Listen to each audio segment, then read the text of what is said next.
नमस्कार, मैं हूं आपके साथ विभा उपाध्याय और भोजपुर में शादी समारोह में तमंचे पर डिस्को का वीडियो वायरल हो रहा है।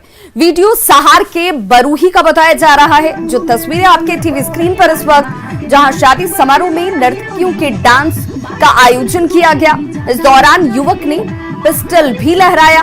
देखिए तस्वीरें आपके सामने हैं।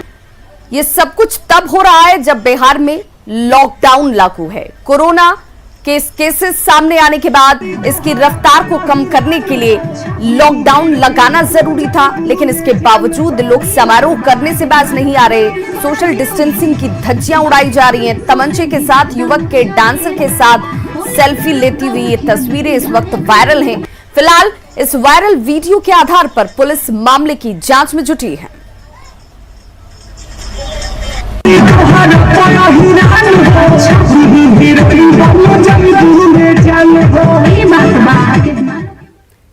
कोरोना संक्रमण के इस दौर जहां मरीजों को बेड नहीं मिल रहा है, वहीं पटना के गुरु गोविंद सिंह अस्पताल में हाईटेक बेड जो हैं वो धूल फाक रहे हैं। 6 महीने से ये बेड खरीदे गए, लेकिन इसका इस्तेमाल आज तक नहीं हुआ। अब सवाल ये कि जहां एक तरफ मरीजों को बेड नहीं मिल रहा है, वहां दूसरी तरफ यह हाईटेक बेड यूं धूल क्यों फाक रहे हैं। पूरे मामले पर अस्पताल अधीक्षक जो दलील दे रहे हैं वो बेतुके नजर आते हैं। जब न्यूज 18 ने इसे लेकर सवाल उठाया तो जल्द ही इन बेडों के इस्तेमाल का भरोसा जताते हुए अधीक्षक का बयान आता है। इस वक्त हम मौजूद हैं पटना सिटी के गुरु गोविंद सिंह सरकारी अस्पताल में, और इस अस्पताल की हम ये तस्वीर आपको दिखा रहे हैं कि किस कदर पूरे बिहार में कोरोना मरीजों को बेड नहीं मिल रहा है, जमीन पर उनका इलाज हो रहा है। लेकिन इस अस्पताल में कई हाईटेक बेड, जो जिन बेडों का इस्तेमाल आमतौर पर आईसीयू में किया जाता है, वो यहाँ धूल फांक रहे हैं। पिछले 6 महीने से ये बेड यहाँ पड़े हैं, लेकिन इसका सुध लेने वाला कोई नहीं है। हम पूरी तस्वीर दिखाते हैं कि किस तरीके से, देखिए यहाँ पर इस बेड को लाया गया था शायद इस तैयारी में कि कोरोना से हम लड़ाई लड़ेंगे और इसमें मरीजों का इलाज हो सकेगा, लेकिन इस बेड को अब देखने वाला कोई नहीं है। देखिए ये बेड है, इसका फोम जो होता है वो इधर फेंका हुआ है लिफ्ट के सामने। इसी तरीके से इस पर कोई झाड़ू और पोछा देने वाला भी कोई नहीं है, इसे साफ करने वाला भी कोई नहीं है। और खास तौर पर सबसे बड़ी बात है कि जहां इस वक्त महामारी का दौर है, हर जगह लोगों के इलाज में, अस्पताल में मारामारी है, और ऐसी व्यवस्था में ये बेड जो है, ये बेड यहाँ यूं ही फेंका हुआ है, कचरे का ढेर बना हुआ है एक तरीके से आप कह सकते हैं कि, और इसकी सुध लेने वाला यहाँ पर कोई नहीं है। काफी कीमती यह बेड होता है, इसकी जरूरत आमतौर पर आईसीयू में होती है। आईसीयू में ये बेड लगाया जाता है, फ्लावर बेड इसका नाम है, लेकिन यहाँ अस्पताल में ये धूल फांक रहा है। डॉक्टर साहब, आपके अस्पताल में कई बेड यूं ही धूल में रखा हुआ है, उसे कोई देखने वाला नहीं है। वो जुडिशियली से आया है, वो उसका एक्स्ट्रा है, उसमें हम लोग नीचे से ऊपर बाढ़ ला रहे थे, इसमें कोरोना हो गया, इसलिए उसका एडजस्ट नहीं कर पाया। कितने दिन पहले ये बेड यहाँ पर आया था, कब खरीदा गया था? कब आया है वो जनवरी के लगभग में। लगभग 6 महीने से बेड वहीं पड़ा है। दिसंबर के लगभग में। 6 महीने से बेड वहीं पड़ा है, कोई देखने वाला नहीं। वहाँ जगह नहीं है हमारे पास, एक्स्ट्रा नहीं। ऊपर में होम्योपैथिक है, एक तरफ है HIV है। तो बिहार के ग्रामीण इलाकों में स्वास्थ्य सेवा बदहाल है। छपरा के तुजारपुर गांव में अस्पताल तो हैं, लेकिन डॉक्टर नहीं आते, जिससे इलाके के लोगों की परेशानी बढ़ी हुई। और अंदाजा लगाना बहुत आसान हो जाता है कि जहां अस्पताल का भवन मौजूद हो, लेकिन वहां डॉक्टर नहीं आते। जायजा लिया हमारे सहयोगी संतोष ने। बिहार में ग्रामीण इलाकों में स्वास्थ्य सेवाओं का बुरा हाल है। सरकार ने हर जगह अस्पताल तो खोल दिए हैं, लेकिन इन अस्पतालों में न डॉक्टर आ रहे हैं, न नर्स आ रही है। आप देख सकते हैं कि ये नगरा प्रखंड के तुजारपुर का स्वास्थ्य उपकेंद्र है। आयुष्मान भारत योजना के तहत इसकी शुरुआत की गई है। अच्छी बिल्डिंग है, लेकिन यहाँ अभी कोई डॉक्टर मौजूद नहीं, जबकि दिन के 12 बजे हैं। ना नर्स है, ना डॉक्टर है, ताला लगा हुआ। यहाँ पे लोग मौजूद हैं, इनसे हम बात करेंगे। कि नहीं, ये खुलता है, लेकिन यहाँ पे हफ्ता में खुलता है। हफ्ता में किसी दिन खुला। डॉक्टर आते हैं? नहीं, डॉक्टर नहीं आते, खाली वैक्सीन ये सुई पड़ता है। टीकाकरण का काम हाँ। चल रहा था ना। अगर कोई का तबीयत खराब हो गया, अगर मतलब कोरोना का अगर नहीं था मतलब, तो अगर मतलब कपार फूट गया तो इसमें इलाज होता है। ये भी सब कुछ नहीं। कुछ नहीं। फिर हम दिखा सके इतनी अच्छी बिल्डिंग है, बिल्डिंग में तमाम सुविधाएं मौजूद है, सुविधाओं की कमी नहीं है। कमी तो है तो सिर्फ डॉक्टर की, जिनकी तैनाती यहाँ जरूर की गई है, लेकिन वो यहाँ नजर नहीं आते हैं, ना नर्स नजर आती है, ना डॉक्टर नजर आते हैं। और यहाँ के लोगों को अगर इलाज की जरूरत पड़ती है तो यहाँ से कई किलोमीटर दूर छपरा जाना पड़ता है, जहाँ निजी अस्पतालों में शोषण के शिकार होते हैं या फिर सरकारी अस्पताल में धक्के खाते हैं। संतोष गुप्ता, न्यूज़ 18, छपरा। बेतिया में एक चलंत अस्पताल को पिछले 5 सालों से छुपा कर रखा गया था और पिछले 5 सालों से इसमें तैनात डॉक्टर, नर्स और तेल का खर्च ओएनजीसी उठा रहा था। माले विधायक की शिकायत के बाद अब चलंत अस्पताल को नौतन पीएससी के हवाले कर दिया गया है। माले विधायक का यह आरोप है कि ओएनजीसी की ओर से ही यह चलंत अस्पताल मिला था और 2015 में तत्कालीन नौतन विधायक नारायण प्रसाद ने इसे दिया था, लेकिन जिस एनजीओ को यह मिला उसके डायरेक्टर रूपक लाल श्रीवास्तव इसे अपने घर पर रखे हुए थे। चलंत हॉस्पिटल जो ओएनजीसी के द्वारा दिया गया था 2015 में, जिसका 15 अगस्त की परेड में प्रदर्शन भी किया गया था बेतिया रामला मैदान में, और माननीय आज के मंत्री नारायण प्रसाद जी ने, उस समय वो माननीय विधायक थे, उन्होंने उसका उद्घाटन भी किया था।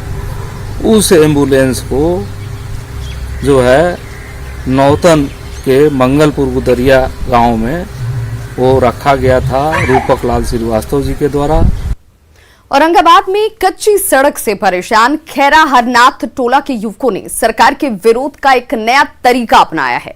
गांव में आवागमन के लिए सड़क की सुविधा नहीं होने से नाराज इस गांव के युवकों ने एक मरीज को खाट पर लिटाया और सरकार के खिलाफ जमकर नारेबाजी करते हुए कच्ची सड़क से लेते हुए गुजरने का वीडियो बनाकर उसे वायरल कर दिया। दरअसल गांव में सड़क नहीं होने की वजह से गांव वालों को खासी परेशानी उठानी पड़ती है। बरसात में सड़क से आना जाना बंद हो जाता है और ऐसे में गांव वालों ने सरकार और प्रशासन का ध्यान अपनी तरफ खींचने के लिए इस विरोध को प्रतीकात्मक तौर पर इसे जाहिर किया गया, जिसे लेकर वीडियो बनाया जाता है युवकों की तरफ से और अब इस वीडियो को वायरल किया गया है।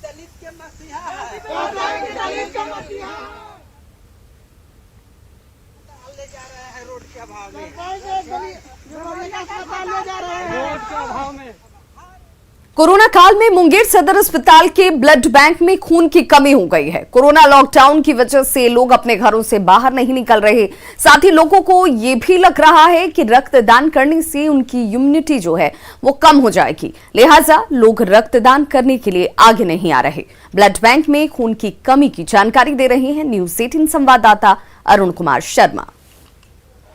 मैं इस वक्त मौजूद हूं सदर अस्पताल के ब्लड बैंक में। ब्लड बैंक जहां से ब्लड जो है लोगों को जाता है, जो भी एक्सीडेंट या जिनको भी आवश्यकता होती है उनको ब्लड जो जीवन बचाने के काम में आता है। लेकिन इस कोविड के समय में जहां इस ब्लड बैंक में 30 से 40 यूनिट होता था, अभी केवल ही 14 यूनिट इस ब्लड बैंक में है। तो ऐसे में लोगों को भी चाहिए कि लोग आए तथा वो अपने सुरक्षित से ब्लड डोनेट करें, ताकि जो जिनको ब्लड की आवश्यकता है उनको वो ब्लड उन तक पहुंचाया जा सके, उनकी जान को बच सके।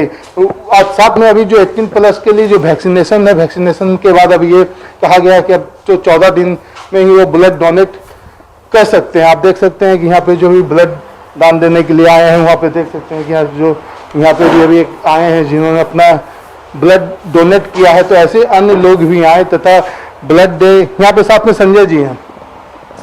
संजय जी, ये बताइए कि क्या करना चाहेंगे, जो अभी ब्लड जो पहले 30 से 40 यूनिट होता था, अभी 14 यूनिट है, तो क्या? ये कोरोना के कारण लोग घर से बाहर नहीं आ पा रहे हैं, और दूसरी बात लोगों को ये लग रहा है कि हम ब्लड देंगे तो मेरी इम्यूनिटी घट जाएगी, जो कि बिल्कुल गलत है। पटना की एक छात्रा ने अपने पिता के साथ मिलकर कोविड मरीजों के लिए मेडी रोबोट तैयार किया है। जी हां, कोरोना मरीजों का इलाज करते करते कई डॉक्टर और स्वास्थ्य कर्मचारी संक्रमित हुए और कई की मौत भी हो चुकी है। ऐसे में डॉक्टरों और स्वास्थ्य कर्मचारियों को सुरक्षित रखने के मकसद से इंजीनियरिंग की छात्रा आकांक्षा ने अपने पिता योगेश कुमार के साथ मिलकर रोबोट बनाया। उनका दावा है कि ये रोबोट ट्रांसपोर्टेशन, सर्विलांस, सैनिटाइजेशन और कम्युनिकेशंस के लिए मेडिकल एग्जामिनेशन कर सकता है, साथ ही रियल डेटा भी कलेक्ट कर सकता है। फिलहाल पटना के 3 अस्पतालों में इसका उपयोग किया जा रहा है। योगेश का कहना है कि इसका मकसद पैसा कमाना नहीं बल्कि समाज सेवा करना है। कोरोना के इस सुनामी लहर में रोगियों का इलाज करते करते न जाने कितने स्वास्थ्यकर्मी और डॉक्टर संक्रमित हो गए और कई तो अपनी जान से हाथ धो बैठे। जाहिर सी बात है, ये ऐसा समय आ गया है जब डॉक्टरों और स्वास्थ्यकर्मियों में भय का आलम है। ऐसे ही माहौल में पटना के पिता और पुत्री ने एक रोबोट को इजाद किया है जो डॉक्टरों और स्वास्थ्यकर्मियों के बिहाफ में मरीजों का इलाज कर सकता है। वाकई में ये काबिल तारीफ है और पटना के कई हॉस्पिटल में अभी फिलहाल इसको उपयोग में 2-3 हॉस्पिटल में लाया जा रहा है। एक्चुअल में क्या चीज़ है, किस तरह का रोबोट है, हम इस बारे में जानकारी लेते हैं। योगेश जी है और इनकी पुत्री है आकांक्षा, जो इंजीनियरिंग के स्टूडेंट रही है और अब इंजीनियरिंग का कोर्स भी इनका पूरा हो गया है, कैंपस सिलेक्शन भी इनका हुआ है। सबसे पहले हम योगेश जी से ही बात कर लेते हैं, क्या खासियत है जो फर्स्ट लहर था कोरोना का, उसमें भी आपने घर के अंदर कैसे जाना है, तमाम चीज़ें थी और काफ़ी आपने उस समय उन चीज़ों को इजाद करके लोगों के जहन में लाया था। ये ऐसा क्या चीज़ है जो लोगों के लिए उपयोगी और किस मायने में उपयोगी? देखिए, इस बार जो सबसे बड़ी प्रॉब्लम थी, डॉक्टर संक्रमित हो रहे थे, वो थक रहे थे, उनके ऊपर एंजाइटी था, टेंशन था, जिसके वजह में वो बहुत प्रॉब्लम हो रहा है। पटना की स्थिति आप जान ही रहे हैं, पूरे देश की कम वो सही स्थिति थी। तो हमको लगा कि इस बार जो पेशेंट है घर है, उससे ज़्यादा अच्छा है कि हम डॉक्टर को सेव करने के लिए कुछ करें। रोबोट में क्या है कि आम रोबोट की तरह ये ट्रांसपोर्टेशन का काम करता है, जैसे दवा है, पानी है। एक चीज़ हम रुकना चाहेंगे, इसका मकसद क्या था बनाने के पीछे? इन्फेक्शन से बचाना, डॉक्टर को इन्फेक्शन से बचाना। मन में सबसे पहले किसका आया, पापा के या आपके? अब वो तो नहीं आया सबसे पहले किसका आया, बट हाँ डिस्कशन चल रहा था कि ऐसे ऐसे इन्फेक्शन हो रहा है, उससे क्या क्या प्रॉब्लम आ रही है, तो उसके लिए क्या करना चाहिए, ऐसा सोल्यूशन कुछ निकलना चाहिए। फिर धीरे से पहले एक नॉर्मल सा रोबोट बना, फिर किस फैकल्टी में आप इंजीनियरिंग कर रही हैं? मेरा इलेक्ट्रॉनिक्स में ही। इलेक्ट्रॉनिक्स में हाँ। पिता पुत्री ने जो चीज़ किया है वाकई में वो काबिल तारीफ है और सरकार से अनुरोध भी है, कोई व्यावसायिक मकसद नहीं है इसका। और जो लड़ाई है कोरोना के खिलाफ, और न केवल कोरोना बल्कि वैसे भी मेडिकल एग्जामिन करना हो तो उस मामले में ये रोबोट जो है काफी कारगर साबित हो सकता है। सुबोध के साथ संजय कुमार, न्यूज़ 18 पटना। दरभंगा के डीएमसीएच के ब्लड बैंक में खून का सौदा करने वाले एक शख्स को स्थानीय लोगों ने पकड़ा और उसकी जमकर पिटाई कर दी। जब उसने अपने जुर्म को कबूला तो लोगों ने उसे कान पकड़कर उठक बैठक करवाई और बाद में पुलिस के हवाले कर दिया।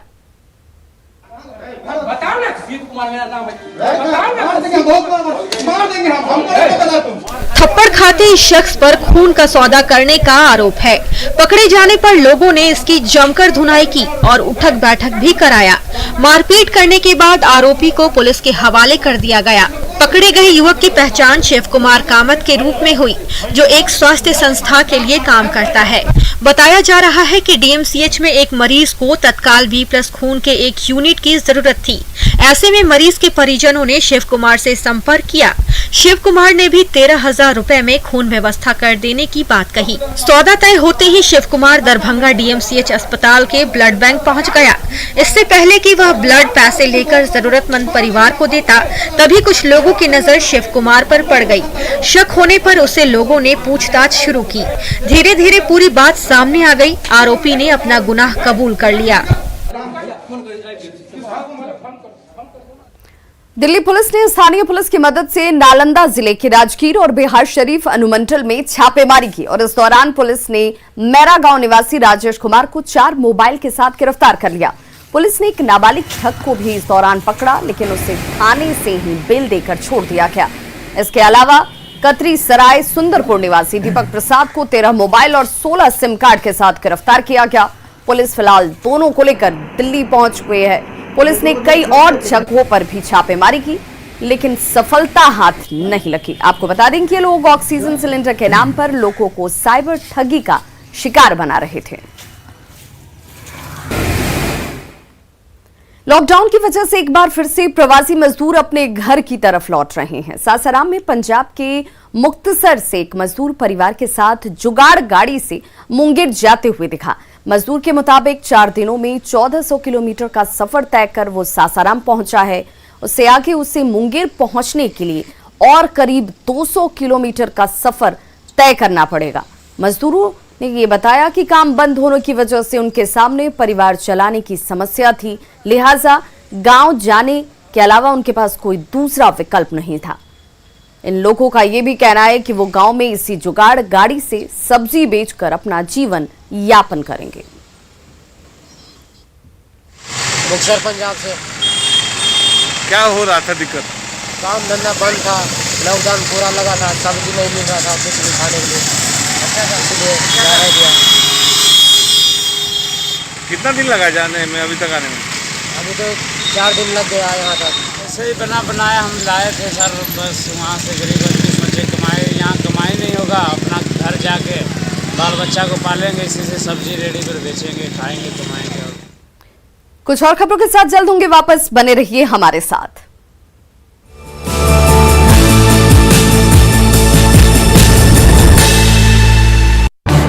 इस न्यूज हेडलाइंस के प्रायोजक पेट सफा आयुर्वेदिक चूर्ण। पेट सफा, हर रोग दफा।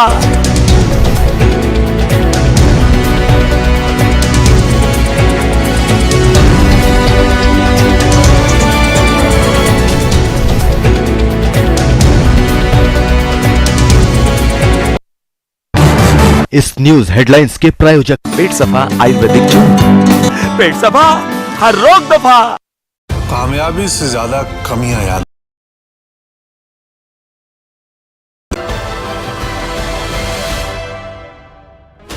$16 channels, 15 languages, 26 states, 1,200 plus reporters, 66.9 crore viewers. India's largest news network, News 18 Network.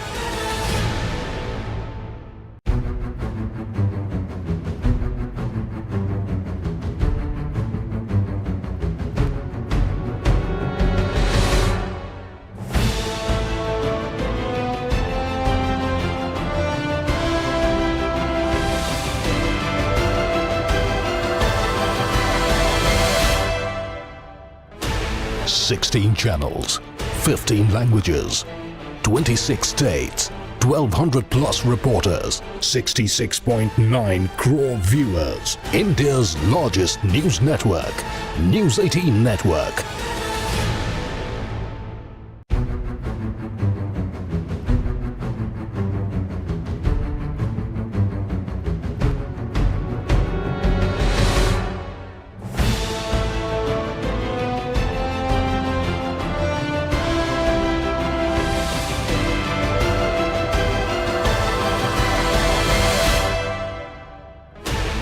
$16 channels, 15 languages, 26 states, 1,200 plus reporters, 66.9 crore viewers. India's largest news network, News 18 Network.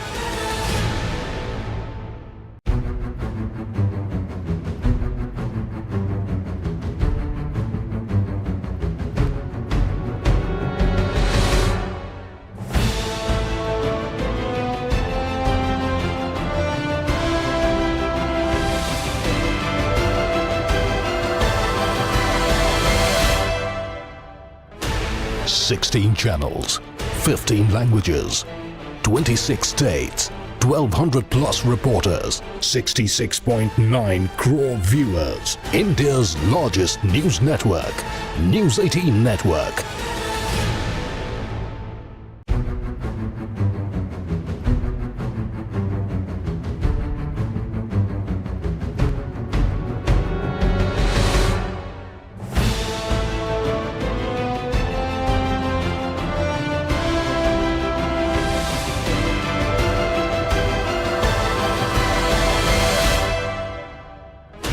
$16 channels, 15 languages, 26 states, 1,200 plus reporters, 66.9 crore viewers. India's largest news network, News 18 Network.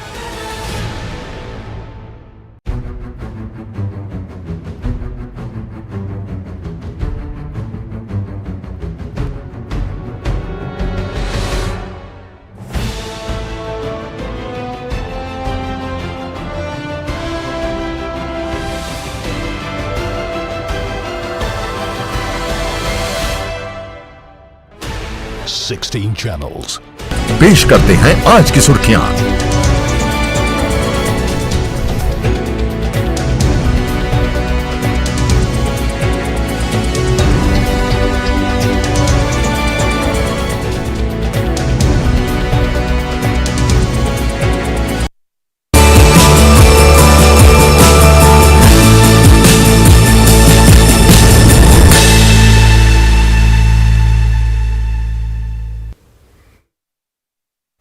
Break के बाद एक बार फिर से आप सभी का बहुत स्वागत है। गया के परैया में युवक और युवती की शादी ग्रामीणों ने अपने खर्च पर कराई। दोनों के माता पिता नहीं हैं, जिसके बाद मानपुर थाना परिसर में ही स्थित मंदिर में ग्रामीणों ने अपने खर्च पर इन दोनों की शादी कराई। दोनों अलग अलग गांव के रहने वाले हैं। ग्रामीणों ने पहल कर अपने खर्च पर इन दोनों की शादी कराने का फैसला किया। युवक झारखंड का रहने वाला है, आसपास के इलाकों में ही वो काम कर रहा था। युवक के माता पिता नहीं है, वहीं युवती की मां नहीं है। पिता दूसरी पत्नी के साथ रहते हैं और ऐसे में गांव वालों ने अपनी मदद के साथ इन दोनों की शादी कराने का फैसला लिया। खबर सहरसा से, जहां पर जमीन विवाद में मारपीट का वीडियो वायरल हो रहा है। घटना सिमरी बख्तियारपुर के भटौनी गांव की है और 2 दिन पहले की बताई जा रही है। घायल महिला का इलाज सदर अस्पताल में जारी है। बताया जा रहा है कि जमीन विवाद में डायन का आरोप लगाकर महिला की पिटाई की गई। महिला के साथ मारपीट का ये वायरल वीडियो सहरसा के भटौनी गांव का है, जहां जमीन विवाद में एक महिला के साथ बेरहमी से मारपीट हुई। तस्वीरों में आप देख सकते हैं कि कैसे एक महिला पर कई लोग लाठी डंडे के साथ टूट पड़े हैं। जख्मी महिला मंजू देवी की माने तो 1 कट्ठा जमीन के बंटवारे को लेकर मारपीट की गई है। महिला को उसके रिश्तेदारों की ओर से 1 लाख रुपए के बदले जमीन छोड़ने का प्रस्ताव दिया गया था। जब महिला ने इनकार किया तो उसके साथ बेरहमी से मारपीट की गई। जख्मी महिला का इलाज अस्पताल में चल रहा है। महिला की ओर से थाने में आवेदन दिया गया है, लेकिन अब तक किसी की गिरफ्तारी नहीं हुई है।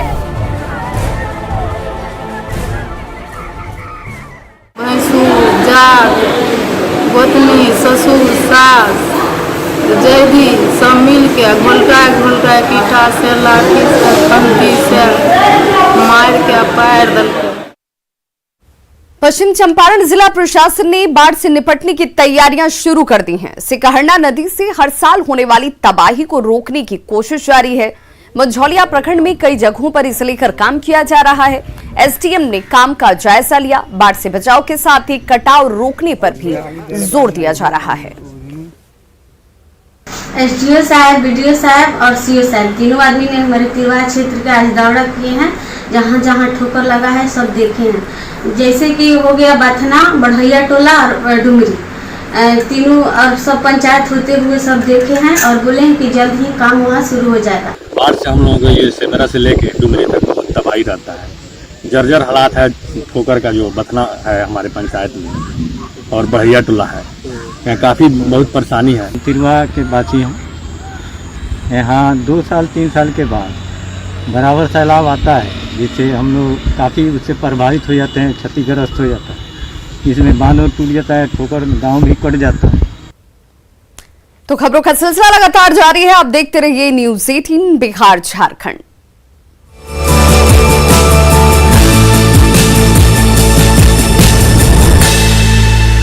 Headline presented by